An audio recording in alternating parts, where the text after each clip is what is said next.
Halo sahabat Kamolana, apa kabar? Sehat? Alhamdulillah. Assalamualaikum warahmatullahi wabarakatuh. Semoga teman-teman dalam keadaan sehatnya. Hari ini Kamolana akan melanjutkan membaca buku kisah teladan 25 Nabi dan Rasul. Siapa yang mau dengarkan cerita? Wah, hari ini Kamolana akan menceritakan kisah Nabi yang kelima. Ada yang tahu nggak kisah Nabi yang kelima? Nabi siapa? Nggak tahu. Nggak tahu? Iya. Yaudah, nanti Kamolana ceritakan ya. Oke. Tapi sebelumnya Kamolana mau tanya dulu nih, siapa yang di sini mau jadi anak pintar? Coba angkat tangannya. Aku. Ya, anak hebat. Aku. Anak cerdas. Aku. Anak tikus. Aku. Kok anak tikus? Oh iya, maaf. Kan kamu tikus. Oh iya. Oke, masa jadi anak tikus? Enggak ya, jadi anak yang hebat, anak yang pintar, anak soleh dan sebagainya. Baik teman-teman, kita langsung bacakan ceritanya ya. Oke, teman-teman, duduk yang rapi. Hup, lomba duduk paling rapi. Kamu duduk dulu di depan sana. Oke. Baik teman-teman, nah tunggu situ ya. Oke, kita langsung ceritakan ya teman-teman ya. Kamolana akan membacakan buku lanjutan kisah teladan 25 Nabi dan Rasul. Ya, kali ini Kamolana akan membacakan kisah Nabi Soleh alaihissalam ya. Dengarkan teman-teman ya. Kaum Samud adalah keturunan Nabi Nuh alaihissalam. Teman-teman masih ingat kan? Di cerita sebelumnya, Nabi Nuh itu adalah nabi yang membuat kapal yang besar ya. Oke. Mereka ada setelah kaum Ad dibinasakan oleh Allah. Nah, teman-teman juga masih ingat kan? Kaum Ad itu ada pada saat Nabi siapa? Ya, betul. Nabi Hud alaihissalam ya. Yang belum tahu, teman-teman bisa nonton tuh video Kamolana sebelumnya ya. Tentang kisah Nabi Nuh, kisah Nabi Hud, dan sebagainya. Oke? Mereka ada setelah kaum Ad dibinasakan oleh Allah. Mereka hidup di daerah bernama Hijz yang terletak di sebelah utara Jazirah Arab, tepatnya di antara wilayah Hijaz dan Tabuk. Daerah Hijz sangat subur, sumber mata airnya melimpah, berbagai macam tanaman dapat tumbuh subur di sana. Hewan ternak milik kaum Samud gemuk-gemuk, karena mendapatkan makanan yang cukup. Kaum Samud dapat memperoleh daging dan susu yang banyak dari hewan-hewan ternak mereka. Wah, enak sekali teman-teman. Karunia yang diberikan Allah membuat kaum Samud mampu membangun rumah-rumah yang megah serta memiliki tempat tinggal yang indah di gunung-gunung berbatuan. Sayangnya, semua mengingkari bahwa semua itu berasal dari Allah. Mereka tidak mau mengakui Allah sebagai Tuhan. Mereka lebih memilih menyembah berhala buat mereka sendiri. Astagfirullahaladzim. Kisahnya hampir sama ya tentang kisah kaum Ad ya teman-teman ya. Setiap hari kaum Samud menghabiskan waktu dengan berfoya-foya. Foya-foya itu artinya senang-senang teman-teman ya, senang-senang tapi dalam konteks yang tidak baik. Oke. Dan melakukan kemaksiatan dari waktu ke waktu. Kaum yang telah dibutakan oleh hawa nafsu itu semakin hanyut dalam kesesatan. Untuk menyadarkan kaum Samud, Allah mengutus seorang nabi dari kalangan mereka sendiri. Nabi itu bernama Soleh bin Ad bin Masin bin Ubaid bin Samud. Wahai kaumku, sembahlah Allah. Tidak ada Tuhan yang patut kalian sembah selain Allah. Tinggalkan berhala-berhala itu karena sesungguhnya ia tidak bisa mendatangkan keburukan ataupun kebaikan buat dirimu. Seru Nabi Soleh kepada kaum Samud. Akan tetapi, seruan Nabi Soleh sama sekali tidak dihiraukan oleh kaum Samud. Mereka malah mengejek dan menertawakan Nabi Soleh. Kalian dengar apa yang dikatakan oleh Soleh? Sepertinya dia sudah terkena sihir dan menjadi gila. Ujar kaum Samud kepada Nabi Soleh. Meski kaum Samud tidak mau mendengarkan seruannya, Nabi Soleh tetap bersabar dan melanjutkan dakwanya. Ia berharap semoga suatu hari nanti kaum Samud tersadar dari kesesatan mereka. Kesabaran itu pun membuahkan hasil. Beberapa orang dari kaum Samud akhirnya bertobat dan kembali menyembah Allah. Sementara itu, kaum Samud yang tidak mau mengikuti ajaran Nabi Soleh mulai merasa terganggu. Mereka mencari cara untuk mempermalukan Nabi Soleh dan membuat ajarannya yang ditinggalkan oleh pengikutnya. Suatu hari, kaum Samud menantang Nabi Soleh untuk mengeluarkan seekor unta betina dari dalam batu.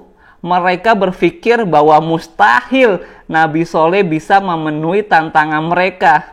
Jika itu terjadi, maka para pengikut Nabi Soleh pasti akan segera berpaling dan meninggalkannya. Wahai Soleh, jika kau benar-benar Nabi utusan Allah, buatlah batu besar itu mengeluarkan seekor unta betina. Kalau kau bisa melakukannya, kami berjanji akan beriman. Wah, Nabi Soleh ditantang sama kaum Samud untuk mengeluarkan unta dari sebuah batu yang besar. Mungkin nggak ya teman-teman? Wah, kita lanjut dulu ceritanya teman-teman ya. Nabi Soleh pun menyanggupi tantangan kaum Samud.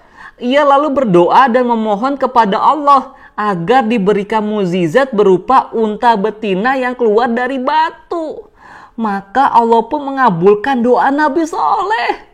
Batu besar yang dimaksud kaum Samud tiba-tiba terbelah dan mengeluarkan seekor unta betina dari dalamnya. Masya Allah, luar biasa. Peristiwa batu besar yang mengeluarkan unta betina itu membuat kaum Samud terperangah melihatnya. Sebagian ada yang meyakini kenabian Nabi Soleh, namun sebagian lain malah semakin mengingkari. Mungkin Soleh benar-benar seorang nabi utusan Allah, kata sebagian kaum Samud. Tidak mungkin, dia pasti sedang melakukan sihir, sahut yang lain. Di tengah kegaduhan kaum Samud yang berbeda pendapat mengenai apa yang mereka lihat, Nabi Soleh berkata, wahai kaumku, sesungguhnya unta betina ini keluar dari dalam batu atas kehendak Allah. Ia adalah bukti kenabianku yang kalian minta. Berilah ia giliran minum dari sumur kalian. Sehari giliran untuk itu, sehari berikutnya giliran buat kalian.